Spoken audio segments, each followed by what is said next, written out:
सती। हाँ। दूगो प्रमाण मिलता शंकर भगवान के शादी के। हाँ। तुलसीदास लिखतन कि जन्मी प्रथम दक्ष गृह जाई। हाँ। नाम सती सुंदर तन पाई। पाई तो हूँ सती शंकरहु विवाही आ कथा प्रसिद्ध सकल जग। तो दक्ष के बेटी सती है। हाँ। भगवान भोलेनाथ के पहिल का शादी हो। हाँ। आ कैलाश पर्वत पर दोनों आदमी विराजमान बानी। हाँ। महादेव जी के मन में आनंद पूर्वक भई। हाँ। तुलसीदास लिखतन मानस में का कि एक बार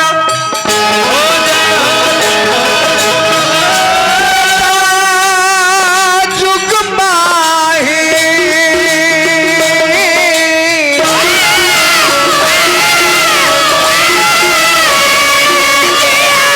शंभु गए कुंभ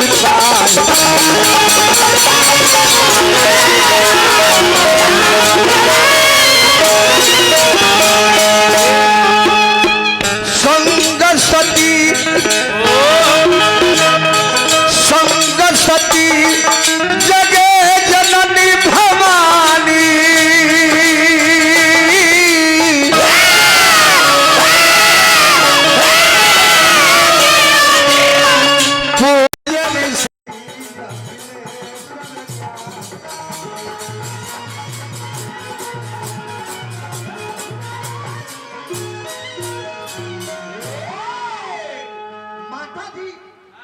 भोलेनाथ से कहने के हे स्वामीनाथ आज रुआ चिंतित बा।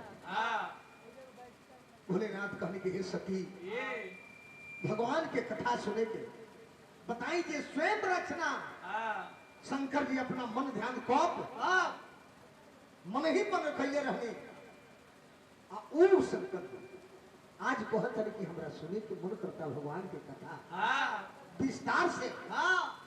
सती माता कहले कि कही के कहाँ हुई तो कहत नहीं कहा को भजरी सी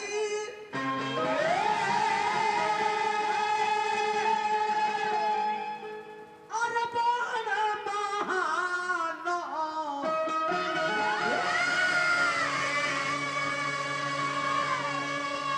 पाठवा सुना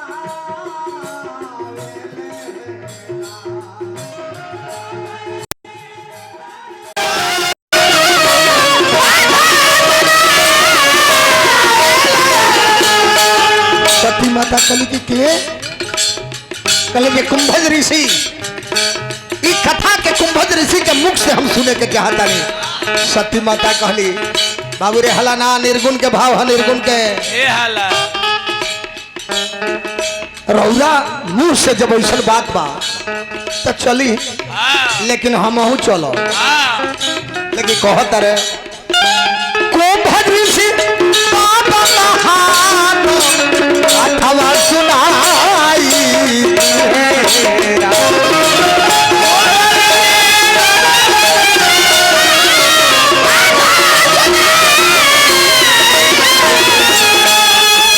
चल सती सुन धरी ध्यान बता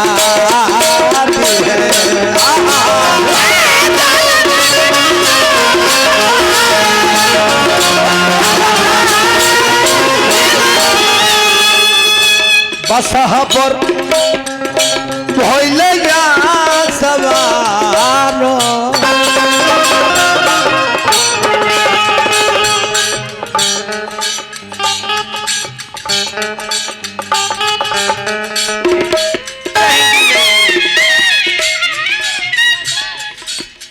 रहलो यूट्यूबर वाला लोग काहे जात रहलो नचनिया हो भाई भोला बाबा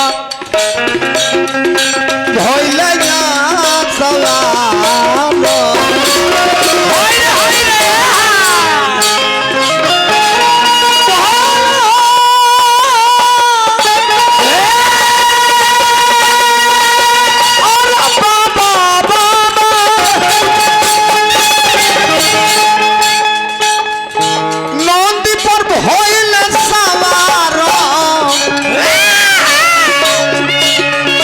सती मुस्कान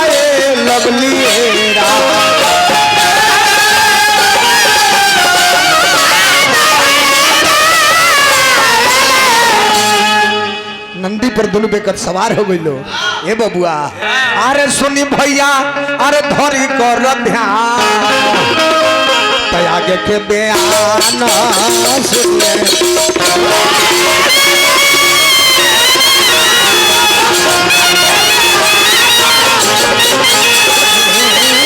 सुन सब धरी कर ध्यान तो आगे के बयान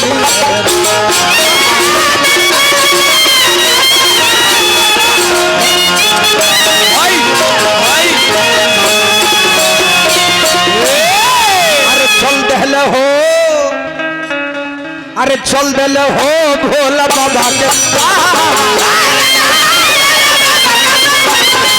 चल दिले हो भोला बाबा के दुआरिया बस बैलवा पर कोई सवारी बैलवा पर कोई सवारी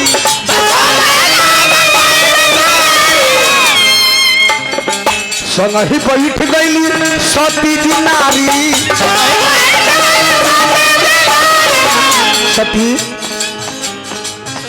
और घुसुक के बैठो कुछ हमहू कह चल तेरा के रास्ता में सती जी कह तरह के लगा ही तो बानी अब इशारा हमार भइल है उन्हें तई मत जान जे वहां के सती है हम वहां के साता हैं साता उस शंकर जी के बात रहे माता सती के बात रहे हे बस बैलवा पर सवारी चल ही बैठ गई गौरा जी नारी और राम कथा सुने खाती राम कथा और सुने खाती अरे पागल भइल चल भइल हो चल भइल हो बाबा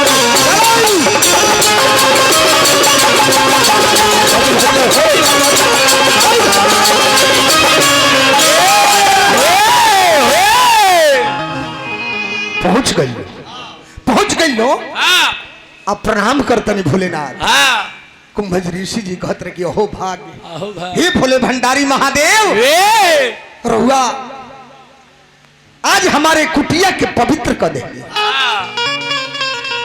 कहते रहे कि धन बानी ये बाबा अरे धन बानी ये भोला जी अरे अपने से यही दुआ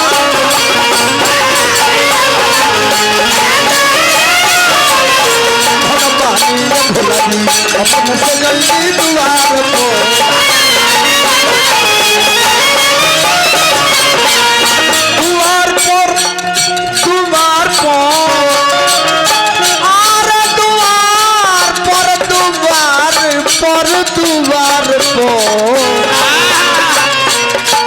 ये भगवान भोला जी अपने से जल्दी दुआर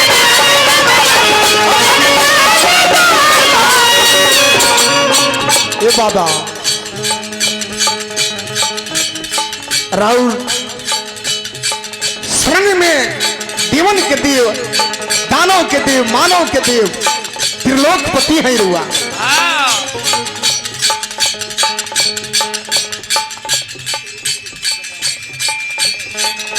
परम आदरणीय हमारा स्वर्गीय किशोरी देवी माता जी के छोट बेटा के तरफ से हमारा पुरस्कार मिलल बा उमेश भैया जी के सुजन से भगवान से प्रार्थना करो देख लीता हाँ उमेश बाबू के तरफ से पुरस्कार मिलल बा माई के आत्मा के शांति मिलो यह ब्रह्मा विष्णु महेश तीनों भाई में प्रेम रहो परिवार के बुलंदी हो माई आगे गई पीछे धन धर्म वंश के उत्पत्ति हो ऋषि बाबा सतकार हो दुआर को ऋषि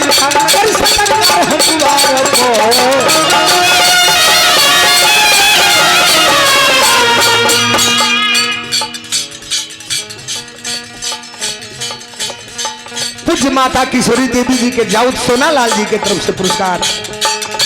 जय जयकार परिवार में बढ़ंती बाबा अपने से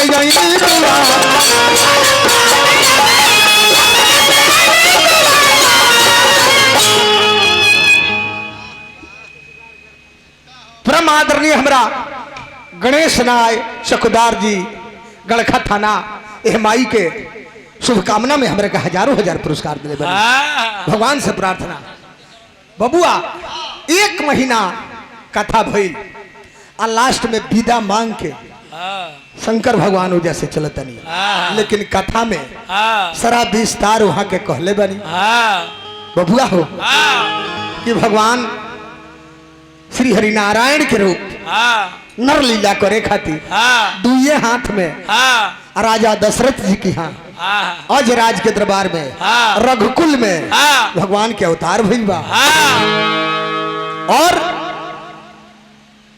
पिता के आज्ञा वचन और माई के वरदान शुभकामना खातिर वहां के चलल बानी। यह कथा विस्तार बबुआ सुनौले बानी। कहता नहीं का कि कहल कथा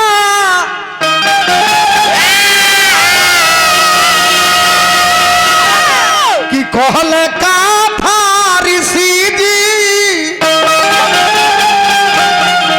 अरे भोलानाथ से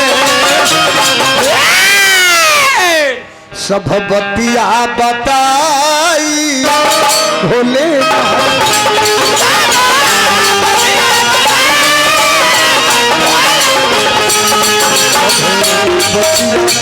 बताई भोलेनाथ।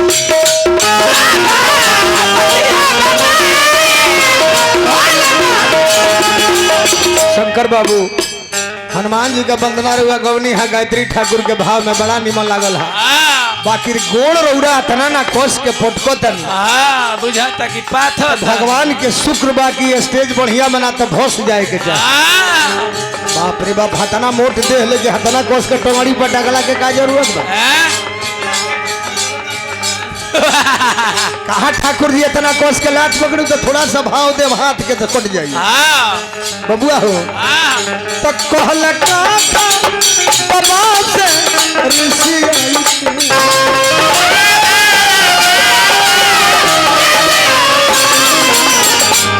चल के तो सुन ले भोला बाबा चरना में मन लाई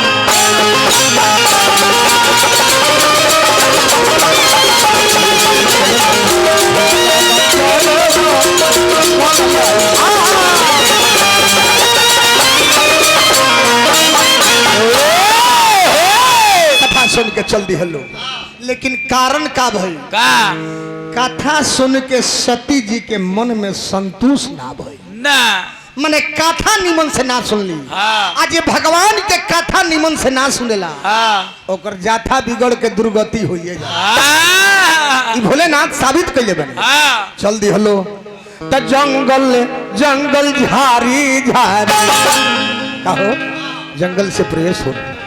अरे जंगल जंगल झारी झारी चले भोला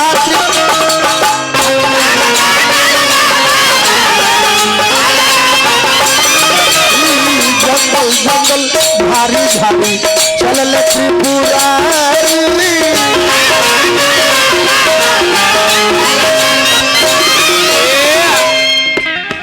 जंगल जंगल झारी झारी चल त्रिपुरारी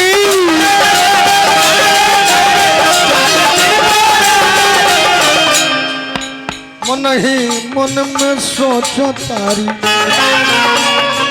अरे मन ही मन में सोचता अरे सती माता नारी